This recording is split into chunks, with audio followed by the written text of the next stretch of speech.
దేవుడు పెట్టుకున్న బాధ దగ్గర దేవుడు చెప్పుకోకుండా వెళ్ళింది చెప్పనా. ఏమడిగితే ఏమనగల తను ముట్టుకుంటే చాలు అనుకుంది. అందుకని ఎదురుగా వచ్చి అయ్యా నాకు పలానా రోగం ఉంది నువ్వు స్వస్థపరిచి అని ఒక మాట అందా. ఏమనగల విశ్వాసంతో వచ్చింది. క్రియ మూలంగా దేవుడు కార్యం జరిగించాడు. హల్లెలూయా. ఇప్పుడు నువ్వు చేయవలసింది ఏంటి తెలుసా? వెనుకగా వచ్చి అంటే అర్థం ఏంటి తెలుసా? త్వరగా పరిగెత్తుకు రావాలి మందిరాన్ని. ఏ విశ్వాసంతో? దేవుడు ఈరోజు నాతో ఏదో మాట్లాడబోతున్నాడు, దేవుడు ఏదో కార్యం జరిగించబోతున్నాడు, లేకపోతే ప్రవచనం ద్వారా నాతో ఏదో మాట్లాడబోతున్నాడు, ఆ కార్యం నా జీవితంలో తప్పకుండా జరిగింది. హల్లెలూయా. అలా విశ్వాసంతో పట్టుకుంటే దేవుడు కార్యం జరిగిస్తాడంట. హల్లెలూయా. అందుకని ఏం జరిగిందంట? విశ్వాసం ద్వారా, క్రియ ద్వారా విశ్వాసాన్ని చూపించాలంట. అందుకని విశ్వాసము క్రియ లేకుండా ఏ పని చేయకూడదు. విశ్వాసం ఉంది కానీ క్రియ లేకపోతే వ్యర్థమే. అందుకని ఏముండాలి? రెండు ఉండాలి. విశ్వాసం ఉండాలి, క్రియ కూడా ఉండాలి. హల్లెలూయా. అందుకని బైబిల్ గ్రంథంలో ఒక వ్యక్తి ఉన్నాడు. ఆయన ఏం చేశాడంట? విశ్వాసముతో ఆయన ఎవరో చూడాలని ఆశ కలిగి ఉన్నాడంట. ఎలా ఉన్నాడంట? ఆయన ఎవరో చూడాలని ఆశ కలిగి ఉన్నాడంట. ఎందుకని ఉదయకాలం అనిపించదు? దేవుని విశ్వాసంతో మందిరంలో చూడాలని ఆశ ఎందుకు అనిపించదు? రావాలని ఎందుకు అనిపించదు? ఆయన సొంకరయ్యుండు కూడా, ధనవంతుడయ్యుండు కూడా ఏమనుకుంటున్నాడంట? విశ్వాసముతో ఆయన నేను చూడాలి ఈరోజు ఎలాగైనా సరే. ఆయన చూడకుండా మాత్రం నేను వడ్డీ వ్యాపారానికి వెళ్ళకూడదు, ఆయన చూడకుండా మాత్రం భాగ్యానికి వెళ్ళకూడదు, నేను వస్తువులకు వెళ్ళకూడదు, నేను ఆయన చూసి మాత్రమే వెళ్ళాలనుకున్నాడు. హల్లెలూయా. ఆయన మనోనేత్రం వెలిగింపబడిందంట. అంటే హృదయపు కన్నులు తెరవబడ్డాయంట. తెరవబడిన తర్వాత ఏం జరిగింది తెలుసా? ఆయననే పిలిచాడంట దేవుడు. ఎవరిని పిలిచాడు? ఎవరిని పిలవాలి? ఆయన్నే పిలిచాడు. ఇప్పుడు చెప్పండి, మనోనేత్రములు తెరవబడటం ద్వారా ఎవరిని పిలుస్తాడు దేవుడు? ఎవరైతే ఆశ కలిగి ఉన్నాడో వాడినే పిలుస్తాడు. ఇప్పుడు చెప్పండి, సంఘంలో 100 మంది వస్తే 100 మందికి ఆశీర్వాదం వచ్చేది. ఎవరు ఆశ కలిగి వచ్చి ఉన్నాడు దేవుడి సన్నిధానం. ఇప్పుడు చెప్పండి, ఒక స్త్రీ వచ్చింది, అలాగే అనేక స్త్రీలు వచ్చారు. ఎక్కడికి వచ్చారంట? మందినికి వచ్చి ప్రార్థన చేస్తున్నారంట. ప్రతి సంవత్సరం ఏటేటా వస్తున్నారంట. స్త్రీలందరూ వచ్చారంట. కానీ ఎవరు మనోనేత్రం తెరవబడిందంట? హన్నా మనోనేత్రం తెరవబడింది. అర్థమైందా? అనేక స్త్రీలు వచ్చి ప్రార్థన చేస్తున్నారు, వెళ్ళిపోతున్నారు. కానీ ఆ రోజు హన్నా ప్రార్థన మాత్రం దేవుడు ఆలకించాడు. ఎందుకు చెప్పండి? ఆమె మనోదుఃఖము గల దానిదే రోధించిందంట. ఏం దుఃఖం కలదంట? మనోదుఃఖము కలిగిన దానిదే రోధించిందంట. ఏనాడన్నా రోధించావు నువ్వు సంఘంలో? ప్రతిరోజు ఈరోజు ఉదయకాల ప్రార్థన చేసుకున్నాడు ఎంతమంది ఉన్నారు? ఉదయకాల ప్రార్థన హాఫ్ హ్యాండ్ అంటే 5ంటికి లేసినట్ట, ఫుల్ హ్యాండ్ అంటే 4ంటికి లేసినట్టుగా, లేకపోతే 3ంటికి లేసినట్ట. ఈ హ్యాండ్ని బట్టి చెప్పాలి. ఈ హ్యాండ్ అయితే ఏంటికి ఎన్నింటికి లేచావమ్మా నువ్వు? చెయ్యొద్దా? 6 గంటలు. నువ్వెన్నింటికి కదా? 3 గంటలకి. నువ్వమ్మా 5 గంటలకి. నువ్వమ్మా నువ్వు ఎత్తావా? నువ్వు ఎత్తవా? అసలు ఎత్తవా జీవితంలో ఇప్పుడు? చేయవా? హల్లెలూయా. ఏం చేయాలి? నువ్వెన్నింటికి చేసావయ్యా? నువ్వు లేచావు కదా, సేవకులు కూడా లేపో, బతకత్తులు లే కానీ. హల్లెలూయా. 4ంటికి ప్రార్థన చేసుకున్నాం, 4:10కి. హల్లెలూయా. తప్పనిసరిగా కుటుంబ ప్రార్థన ఉదయకాలం ఉండాలి. దాని మహిమని మీరు చూడబోతున్నారు. హల్లెలూయా. ఏం ఆతృత కలిగి రావాలి? ఎందుకు సంఘం ప్రయాసపడుతుంది? బైబిల్ గ్రంథంలో భక్తులందరికీ విశ్వాసులు ఉన్నారంట. ఒక్క సేవకుడికి మాత్రం విశ్వాసం లేడంట. ఎవరు ఆ సేవకుడు? బైబిల్లో చెప్పండి ఎవరో సారి. బైబిల్ గ్రంథంలో సేవకులందరికీ విశ్వాసులు ఉన్నారంట. కానీ ఒక్క సేవకుడు మాత్రం ఒక్క విశ్వాసం కూడా లేడంట. అంత ఘోర సేవకుడు ఎవరు చెప్పండి? పేరు చెప్పండి. నా మాట నీకు అర్థమైందా? ఎందుకంటే ఆ సేవకుడు మొహం మీద చెబుతాడంట. ప్రతి మాట ఏం చెబుతాడు? మొహం మీద చెబుతాడంట. కాదు, పాత నిబంధన గ్రంథంలో సేవకులందరికీ భక్తులు ఉన్నారంట. కానీ ఆ సేవకుడు మాత్రం ఒక్క భక్తులు లేడంట, ఒక్క విశ్వాసం కూడా లేడంట. జీవితకాలం సచ్చేదాకా ఒక విశ్వాసం లేడంట.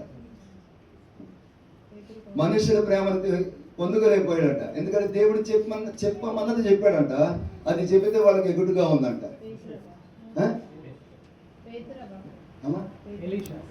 ఎలీషా కాదు, ఇంకా నువ్వు చెప్పు భాస్కర్. కాదు, ఇంకా ఎలీషా భక్తులు ఉన్నారు చాలా మంది. కాదు కాదు, ఏలియా కాదు, ఇంకా నువ్వు చెప్పగలవు మేనా? అహరోను కాదు. పాత నిబంధన గ్రంథం నుంచి మిమ్మల్ని అడుగుతున్నా. సేవకుడు అంట ఎంతో శ్రమపడి, ప్రభువా నేను ప్రార్థన చేస్తున్నా వీళ్ళ కోసం అంటే దేవుడు అన్నాడు, భయపడమాకు, వాళ్ళ దగ్గరికి వెళ్ళు, వాళ్ళ దగ్గరికి వెళ్ళు, నేను బాలుడని అనవద్దు. ఎందుకంటే తెలిసి చూడు, ఇర్మియాకి ఒక్క విశ్వాసం లేడంటండి బైబిల్ గ్రంథంలో. ఎందుకంటే ఆయన గట్టిగా మొహం మీద చెబుతాడంట ఇర్మియాకి. ఇర్మియా చరిత్ర ఒకసారి చదవండి, మీకు తెలుస్తుంది. ఒక్క విశ్వాసి లేని సేవకుడు ఎవడన్నా ఉన్నాడంటే ఇర్మియా అంట. ఇర్మియా ఎందుకు లేట్ అని అర్థం ఏంటంటే దేవుడు చెప్పిన ప్రతి మాట తూచా తప్పకుండా డైరెక్ట్ చెప్పేవాడు. వాళ్ళు ఏమనుకున్నా సరే మొహం మీద చెప్పేసేవాడు. నేను కూడా నేను ఏం చేశాను తెలుసా, నేను ఇంటి ముందు గేటు ముందుకు వెళ్ళి ఫోన్ చేశా, లోపలికి రాకుండా. ఏం చేస్తాడు, ఫోన్ చేస్తా అన్నాడు. ఒక్క మాట కనుక వెళ్ళిపోయా. ఎందుకు వెళ్ళిపోయా వెనక్కి తెలుసా, మేము ఈరోజు లేటుగా వచ్చామయ్యా అన్న మాట కనుక వెళ్ళిపోయా. అది తొందరగా వచ్చామంటే లోపలికి వచ్చాడు. లేదయ్యా మళ్ళీ ఫోన్ పెట్టేసి బండి తిప్పుకొని వెళ్ళిపోయా. లేదయ్యా ఎందుకు వచ్చాను తెలుసా, కొడదామని రాలా, కొట్టించుకుందామని వచ్చా. లేదయ్యా. కానీ విచిత్రం ఏంటంటే సంఘానికి ఎప్పుడైతే రావాలో అదే రోజు లేట్ అయింది. మామూలు రోజు ఒకసారి 4ంటికి వచ్చేస్తాం. సంఘానికి రావాల్సిన రోజే లేట్ అయింది. ఎందుకని అలాగా? అప్పాది కూడా ఆ రోజు ఎక్కువ మాలు అయిపోతుంది. మాలు కంకర వేయమంటాడు మేస్త్రి ఎక్కువ. ఆ రోజే అయిపోతాడు. ఎందుకని ఆడికి కూడా తెలిసి ఇలా సంఘానికి వెళ్ళకుండా చేద్దామని. అనిలయ్య ఆ రోజు ఎప్పుడు లేటు కాకూడదు, గుర్తుపెట్టుకోవాలి. ఆ రోజే తొందరగా రావాలి.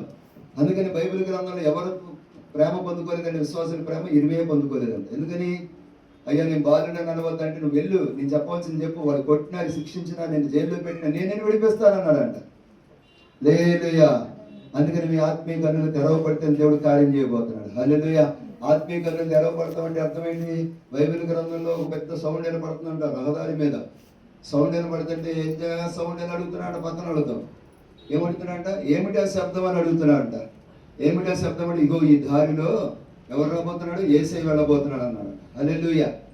ఎప్పుడైతే ఆ మాట వినగలిగాడో, ఎవరు అతను చెప్పండి ఒకసారి. గుడ్డివాడు ఎప్పుడైతే ఆ మాట విన్నాడో అప్పుడు దాకా ఏం చేస్తాడు గుడ్డివాడు చెప్పండి. గుడ్డివాడు అంతమంది రోజు నుంచి ప్రతిరోజు చేసే పని చెప్పండి ఒకసారి. చెప్పండి చెప్పండి ఒకసారి. ఏంటి ఏమని ఆ మాట చల్లడానికి ముందు ఏం చెప్తారు చెప్పండి. ఆయన చెప్పే పని చెప్పు చెప్పండి. అయ్యా నీ గుడ్డోండి అయ్యా, దానం చేయండి అయ్య గారు. పట్టుకోరు ఒకటి పట్టుకోండి. నువ్వు రారా, వీడు ఒకటి గుడ్డివాడు ఫీల్ అవుతారా. ఇప్పుడు అనరా, అందరి దగ్గరికి వెళ్ళాను నీ గుడ్డోని అనరా, ఊరికి అనరా. ఇప్పుడు ఎవరంటారా, సిగ్గుపడ మాకరా అని కదా. లేదుయా తీసుకోరా అని రాను. ఎవడు సిగ్గుపడుతుంది, నేనే అంటాను కదా, నేనే గుడ్డని. నా సేవకుడు తప్ప గుడ్డివాడు ఎవరన్నా ఉంటుంది యెషయా గ్రంథంలో. ఏమంటాడు ఇలా పట్టుకొని, అయ్యా నేను గుడ్డివాడిని అయ్యా నాకు దానం చెప్పి ప్రతిరోజు చెప్పే మాట ఇదే. ఎప్పుడైతే యేసుప్రభు దారిలో వెళ్తున్నాడో, యేసుప్రభు వస్తున్నాడో అది పక్కన పెట్టేశాడంట. ఏమనుకుంటున్నాడంట, యేసుప్రభు వెళ్ళే మార్గాన్ని గ్రహించాడంట. గ్రహించినప్పుడు గబక్కన ఏం చేశాడంట, గుడ్డిపడి కళ్ళు కనబడవు కదా, ఏముందంట, అతని కన్నులు తెరవబడి అంట. ఏం కన్నులంట, అతని హృదయపు కన్నులు తెరవబడి ఏం చేశాడు తెలుసా. ఒక్కసారి ఏమంటున్నాడు, దావీదు కుమారుడా నన్ను కరుణించుము. పాట తెలుసా, దావీదు కుమారుడా నన్ను దాటిపోకయ్యా, నజరేతువాడా నన్ను విడిచిపోకయ్యా. దావీదు కుమారుడా నన్ను దాటిపోకయ్యా, నజరేతువాడా నన్ను విడిచిపోకయ్యా. నీవు తప్ప ఈ లోకంలో ఎవరున్నారయ్యా.